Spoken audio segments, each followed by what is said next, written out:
Boa tarde, Santa Catarina. Vamos começar com o nosso Saúde em Foco hoje. Hoje nós trouxemos um tema que tenho certeza vai interessar muita gente, que é sobre as alergias. A doutora Renata, que é alergologista e imunologista, então ela é especializada nisso, da cidade de Jaraguá do Sul, vai falar um pouco para a gente sobre o tema. Não se esqueça, daqui a pouco, no site saudeinfoco.med.br, você já pode acessar essa entrevista que ela vai estar disponível. Se você quiser acessar as entrevistas dos convidados anteriores, fique à vontade, acesse o site. É legal rever as informações. Afinal de contas, gente, prevenir é melhor que remediar. Aguarde que a gente já volta.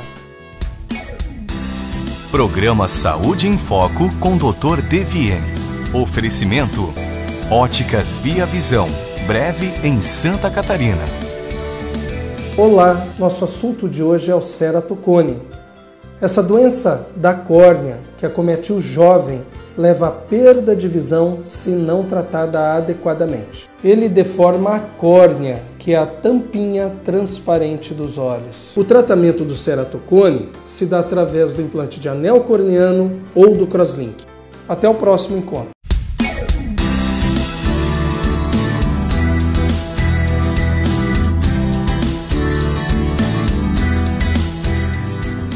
E vamos então ao nosso bloco de entrevistas. Antes, gente, nós vamos dar as notícias.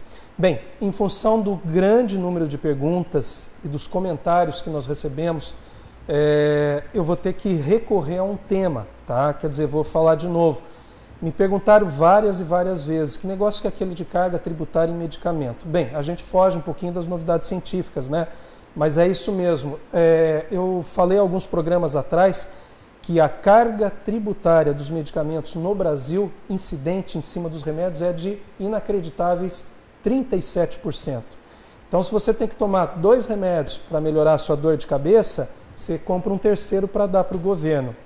O IBGE, Instituto Brasileiro de Geografia e Estatística, calcula que 55% da população não tem condições de comprar os medicamentos. Quer dizer, depende da doação do sistema público de saúde. Países tais como Estados Unidos, Canadá e Reino Unido, que são países desenvolvidos, que têm políticas de saúde bem definidas, a tributação em cima dos medicamentos é 0. Né? Quer dizer, você compra puramente o medicamento, você não paga imposto em cima do remédio. A carga tributária, como eu falei para vocês, ela incide em tudo que a gente compra. Você vai comprar um sabonete, você vai comprar um detergente, você vai comprar o arroz, o feijão, que eu acho uma crueldade a cesta básica ter carga tributária. Só para a gente ter uma ideia, detergente, 30% do detergente é imposto. Então, cada 100 ml, 30 ml você está dando para o governo. Açúcar, 32% é imposto. Arroz e feijão, 17%. Uma casa popular, 49,5% é imposto. Então, você compra 2 e leva 1. É mais ou menos isso. Ao final das contas, a carga tributária brasileira é praticamente um confisco. Você tem que trabalhar 5 meses seguidos para pagar o governo. A partir do 5º mês em diante, quer dizer, você tem 7 meses para oferir os seus lucros, né? Que é um absurdo.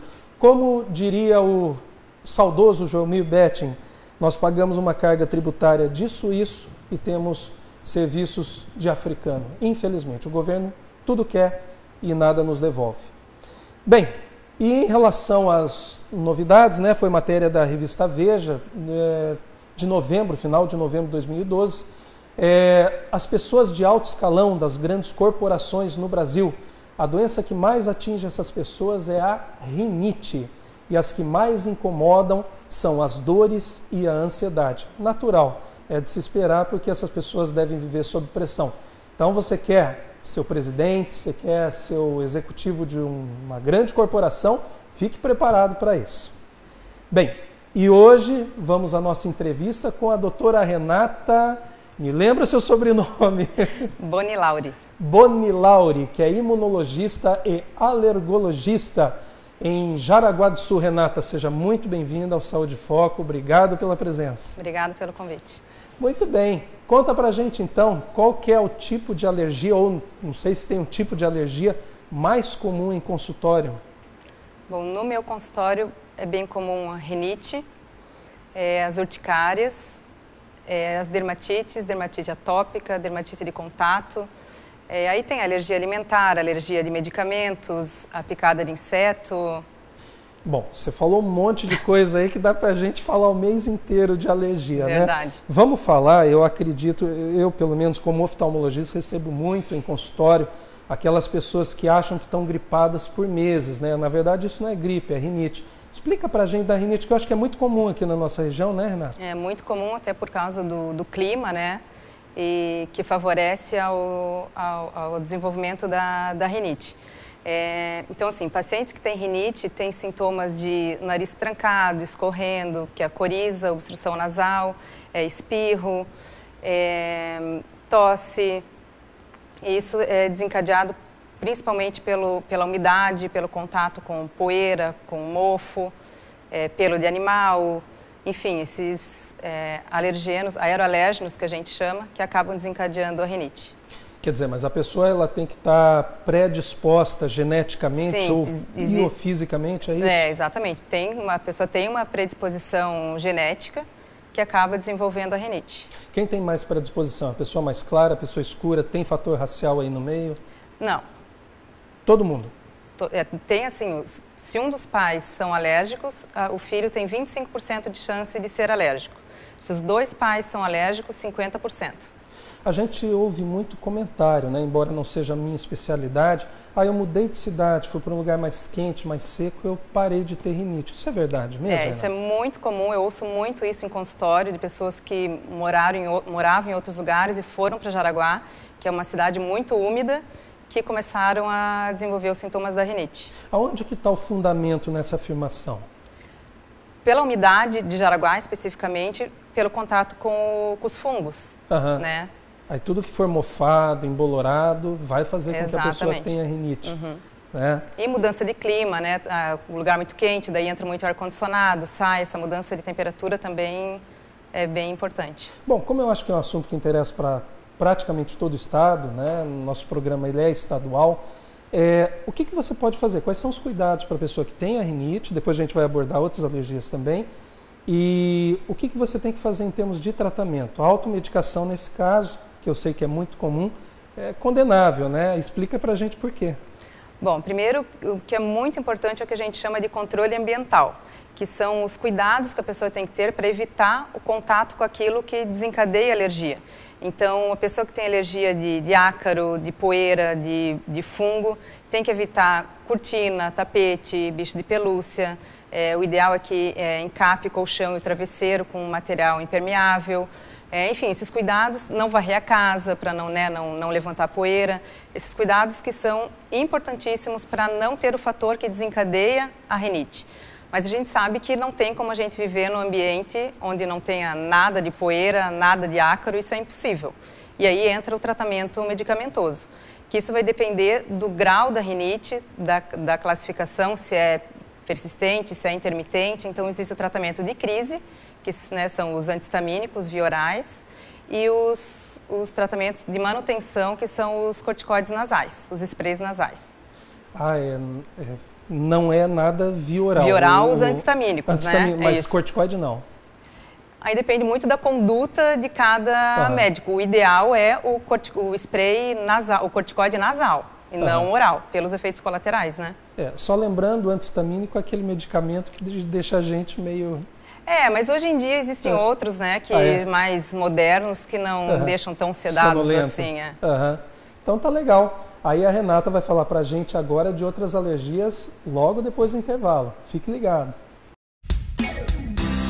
Programa Saúde em Foco com Dr. Deviene. Oferecimento: Óticas Via Visão.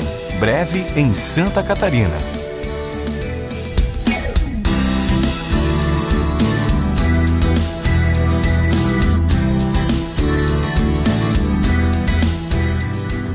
Muito bem, gente, estamos de volta com o programa Saúde em Foco.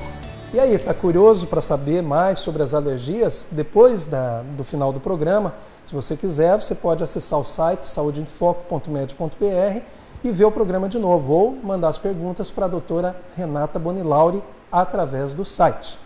Então, estamos com ela falando hoje sobre as alergias, médica, imunologista e alergologista de Jaraguá do Sul. Renata, vamos falar um pouco sobre as outras alergias, né? Você falou sobre alergias tópicas. Define para a gente, explica em linguagem leiga, né, para o telespectador, o que é a alergia tópica?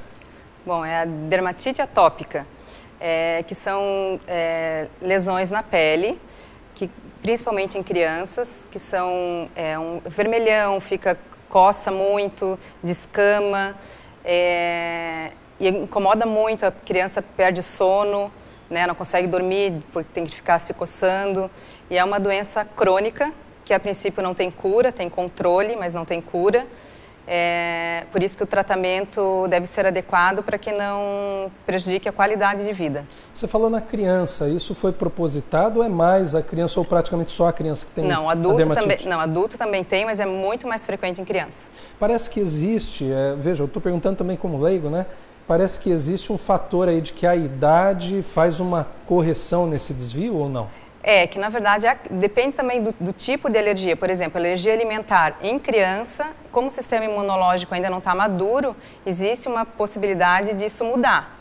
Agora, se adulto começa a manifestar uma alergia alimentar, ele vai ter por resto da vida. Você falou agora, desculpe, de alergia? Alimentar. Na dermatite atópica pode desenvolver esse mecanismo de tolerância, né? Mas não dá para a gente falar em cura pelo fato da alergia ser um problema genético. Né? Uma pessoa que tem asma, por exemplo, vai ser asmática para sempre, apesar dela poder estar sintomaticamente controlada. Mas falar que ela está curada da asma não dá para a gente falar. Uma coisa que me falaram, eu gostaria que você explicasse para o telespectador e para mim também, né, que sou um alérgico de carteirinha. Parece que aquele sabão normal que a gente usa para lavar as roupas, que está na nossa roupa de cama, é extremamente prejudicial para a pessoa mais sensível.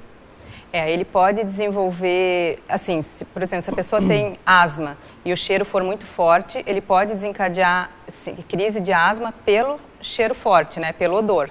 Agora, pode desencadear uma dermatite de contato, pelo contato da substância na pele para pessoas que são mais sensíveis. Nesse caso, o que você faz? Qual a solução para isso? Tentar evitar o contato com a substância, ou assim, tem que usar o sabão em pó para lavar a roupa. Aí, enxaguar várias vezes para que tenha o menor número de resíduos possíveis na roupa que tenha contato com a pele. É verdade que o sabão de coco, ele evita esse tipo de alergia? Ele é menos alergênico do que esses outros, mas ele também pode desencadear a reação. Também? Eu não sei se eu vou falar bobagem agora, parece que houve casos descritos na literatura, pessoa com alergia a substâncias mais esdrúxulas, por exemplo, a água.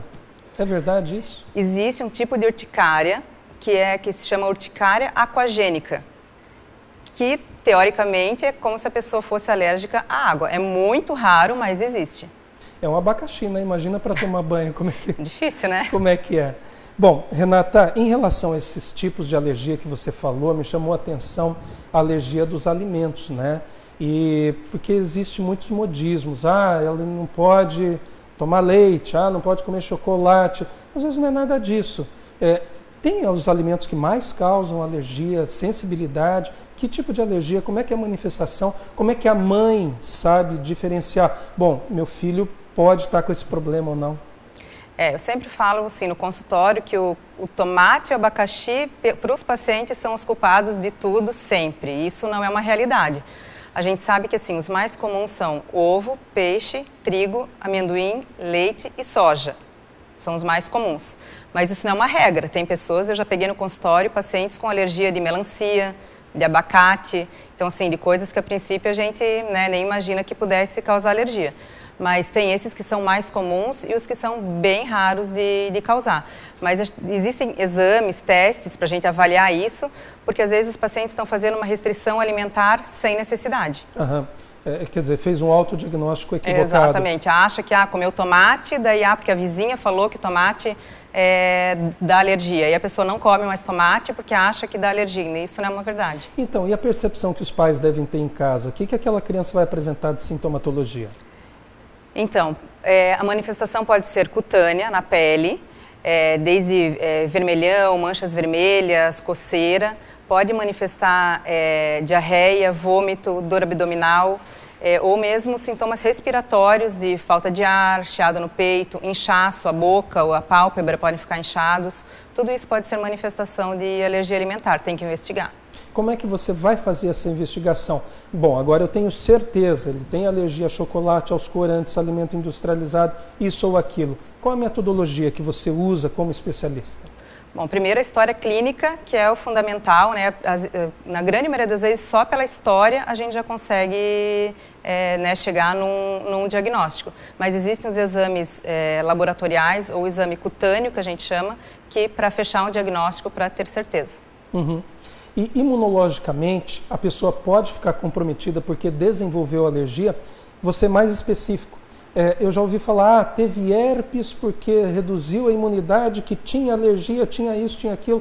Enfim, tem fundamento esse negócio? A gente sabe que as alergias, elas fazem parte da mesma linha celular dessas células da imunidade.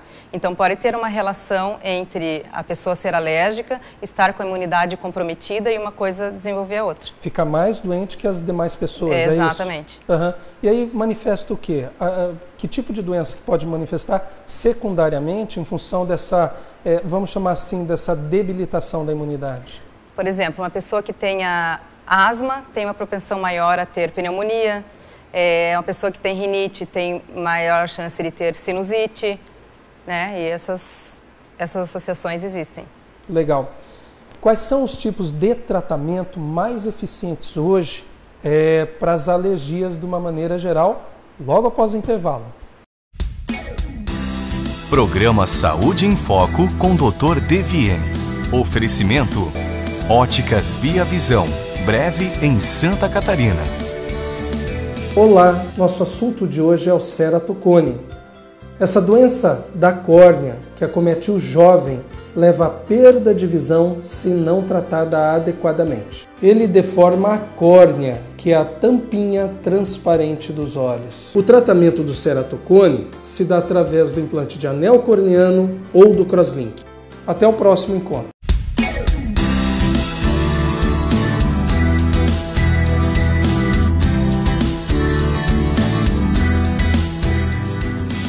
E é isso aí, gente. Voltando então com o nosso Saúde em Foco. Se você tiver perguntas para mandar para a nossa convidada hoje, você acesse o site saudeemfoco.med.br. E ali lembrando que o canal ele é privado, ele não é de domínio público, então as perguntas que você mandar, as outras pessoas não vão conseguir visualizar. A nossa entrevistada de hoje, doutora Renata, esqueci de novo. Bonilauri. Bonilauri, né? Não é tão complicado assim, mas não me é familiar, talvez por causa disso. Imunologista, alergologista na cidade de Jaraguá do Sul. E a pergunta que eu tinha deixado no ar, Renata, quais são os tratamentos mais eficientes para as alergias que a gente abordou aqui de uma maneira geral? Bom, primeiro, o mais importante é evitar o contato com aquilo que desencadeia a alergia. Então, a pessoa, por exemplo, que tem alergia de leite, não pode consumir leite. A pessoa que tem alergia de poeira doméstica, de gato, de cachorro, não pode ter esses animais em casa. Os tratamentos medicamentosos, aí vem em segundo lugar, né, para ajudar nas crises ou mesmo na prevenção dos sintomas. E uma terceira opção de tratamento, que são as vacinas, que é o que nós chamamos de imunoterapia. As vacinas, elas ajudam a modular as células do sistema imunológico, as células de alergia, tentando mudar o curso da doença. Então, existem dois tipos de imunoterapia. A imunoterapia sublingual, que são gotinhas que são aplicadas embaixo da língua, isso é mais usado para crianças, e a imunoterapia subcutânea, que são injeções, parecidas com injeção de insulina para pacientes diabéticos. Quer dizer, bem pequenininha. Bem pequenininha, não dói nada. Pode ser aplicada no braço ou na barriga. Dependendo do esquema de tratamento, começa a ser feito uma vez por semana, depois a cada 15 dias, uma vez por mês, e assim vai aumentando. O tempo de tratamento varia de 3 a 5 anos, então é um tratamento a longo prazo, mas com bastante eficácia. Só que não dá para falar, como você já deixou claro no bloco anterior, que fez o tratamento, está curado, né? Infelizmente. Exatamente. Assim, os estudos mostram que pacientes que fazem imunoterapia, a grande maioria deles ficam livres dos sintomas para sempre. Mas a maioria deles tem, assim, entre 10 e 15 anos de alívio nos sintomas. De remissão, né? Exatamente. Uhum. Por exemplo, estava me ocorrendo aqui, eu tenho filho de um amigo meu que ele tem alergia a chocolate, pelo menos assim foi diagnosticado, né? E ele é médico, inclusive. Aí eu fiquei pensando, pô, esse menininho no Natal, em data como Páscoa, deve sofrer horrores. Será que nesses casos, por exemplo, mais radicais, né, que implica numa imposição de sofrimento para a pessoa, principalmente a criança, que tem vontade das coisas, é difícil você privar a criança. Fazendo imunoterapia, ela não estaria liberada o momento todo para comer chocolate ou não? Não, porque não existe imunoterapia para alergia alimentar. Uau! Então piorou a situação. A imunoterapia só é indicada para rinite, asma e para alergia à picada de insetos. Mosquito, vespa, abelha. Agora, para outras alergias, a imunoterapia não serve. Bom, de qualquer forma, a imunoterapia ela é mais eficaz, né? E essa alergia a picadas de inseto funciona realmente muito bem assim? Muito. Quer dizer, eu que tenho, como já declarei aqui, né, para todo mundo, eu sou altamente alérgico, para mim funcionaria? Muito. O resultado é muito eficaz. Mas o tratamento de 2 a 5 anos, como você falou. Exatamente, a longo prazo. Certo. Bem, Renata, ainda em relação à imunidade, né, que a gente tinha falado, embora não seja a prática clínica tão comum como a gente conversava na hora do intervalo, em relação ao herpes, né, eu queria dar uma abordada. O herpes, gente, é aquela bolinha, feridinha que sai na boca, no cantinho do nariz, às vezes na pálpebra, e que em determinadas situações pode ser uma doença muito agressiva. Se a imunoterapia funciona para isso, visto que grande parte das vezes o herpes vem por baixa da imunidade. Aliás, grande parte das vezes não, sempre, né, Renata? Na grande maioria das vezes, mas assim, mudança de temperatura também, exposição ao sol, são coisas que também predispõem ao aparecimento do herpes. Nesse caso, há indicação de imunoterapia? Tem indicação também, também com bom resultado, também com tratamento a longo prazo, mas também pode ser feita a imunoterapia. E como é que a pessoa pega a herpes? Só para esclarecer para a população, lembrando que existem 2 tipos de herpes, né? Exatamente. O herpes tipo 1, tipo 2. Isso. O herpes tipo 1 que é o que dá principalmente o herpes labial, né? E existe também o herpes genital. O labial é pelo contato, né? De contato de pessoa para pessoa. E o genital é por relação sexual. Tá, mas objeto contaminado também não geraria contaminação pelo herpes? Também pode contaminar. Que é copo, utensílios domésticos, qualquer material que a criança leve à boca, né? E aí deu bobeira, pegou herpes. E herpes também não tem cura, né? Depois que a pessoa está contaminada, o vírus permanece lá para sempre. Ele fica incubado? O que acontece? Exatamente, ele fica incubado e quando tem essas alterações de imunidade, exposição ao sol, mudança de temperatura, é que faz ele se manifestar. Por experiência, eu tratei vários e vários pacientes com herpes ocular e me chamou a atenção o seguinte: crianças que começaram com quadros gravíssimos de herpes, aquela manifestação muito agressiva, pálpebra, lábio, canto da asa do nariz, ao longo do tempo parece que desenvolvendo uma imunidade natural. Ou seja, as crises se tornaram menos frequentes e menos agressivas, até que na fase adulta praticamente desapareceram os quadros. Como é que a gente fundamenta essa observação que eu fiz? Porque o sistema imunológico da criança ainda não está maduro, né? Não está completo. E conforme ela vai crescendo, esse sistema imunológico vai amadurecendo e isso pode fazer com que o herpes acabe não se manifestando tanto.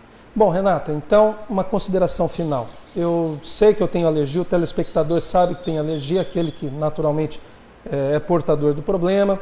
Ele quer fazer avaliação com você, quer fazer tratamento de imunoterapia. Dá um roteiro, o que ele precisa fazer? Ele precisa primeiro fazer a avaliação, ele vai ter que fazer testes de sensibilidade. Explica para ele como consideração final. Bom, primeiro, então, procurar um médico especialista, né, em alergia para fazer todo o histórico, para ver se o paciente tem ou não alergia. Nessa consulta a gente faz toda a avaliação laboratorial ou os exames de alergia, né, que é feito no consultório, para a gente poder fechar um diagnóstico e iniciar o tratamento. Iniciado o tratamento, aguardar o resultado. Exatamente. É isso aí, gente. Foi extremamente elucidadora a entrevista da doutora Renata Bonilauri, eu já tinha decorado. Agradeço, Renata, a sua presença aqui no programa e lembrando para o telespectador, querendo mandar pergunta, a partir de hoje, no final do programa, já vai estar no site para quem queira assistir a entrevista novamente ou queira mandar as perguntas para a doutora Renata, saudeinfoco.med.br. Renata, obrigado pela presença, bom começo de 2013 para você. Obrigada igualmente, obrigado pelo convite.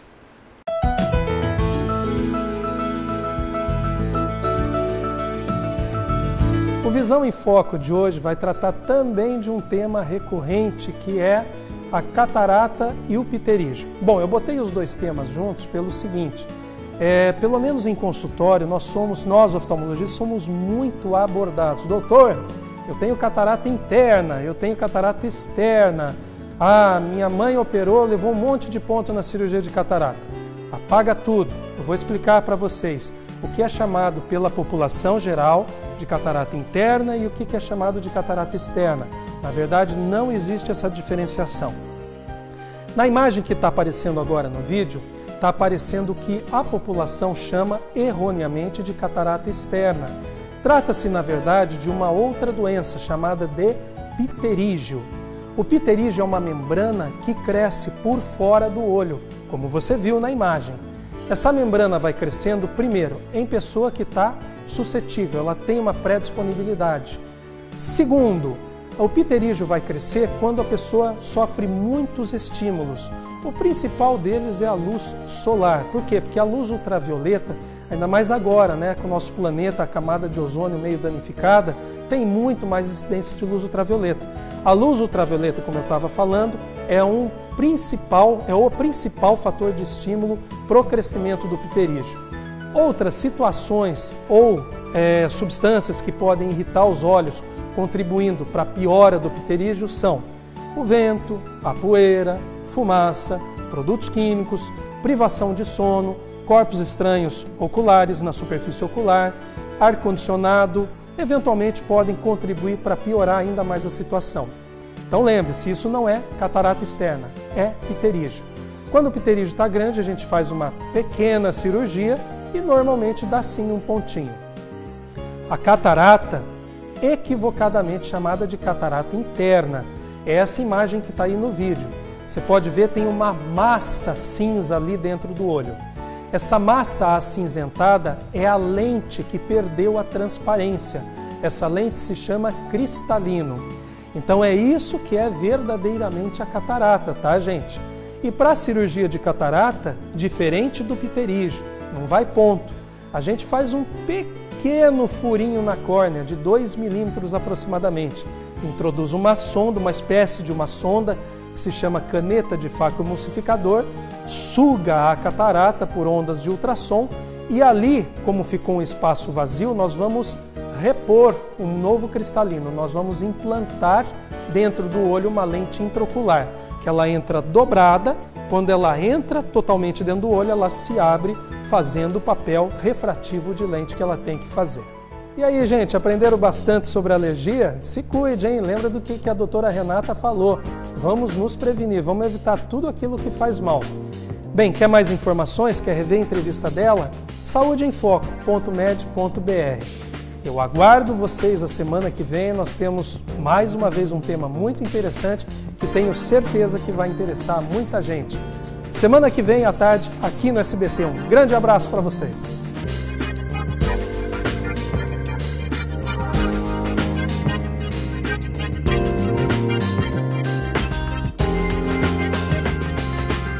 Olá, nosso assunto de hoje é o ceratocone. Essa doença da córnea que acomete o jovem leva à perda de visão se não tratada adequadamente. Ele deforma a córnea, que é a tampinha transparente dos olhos. O tratamento do ceratocone se dá através do implante de anel corneano ou do crosslink. Até o próximo encontro.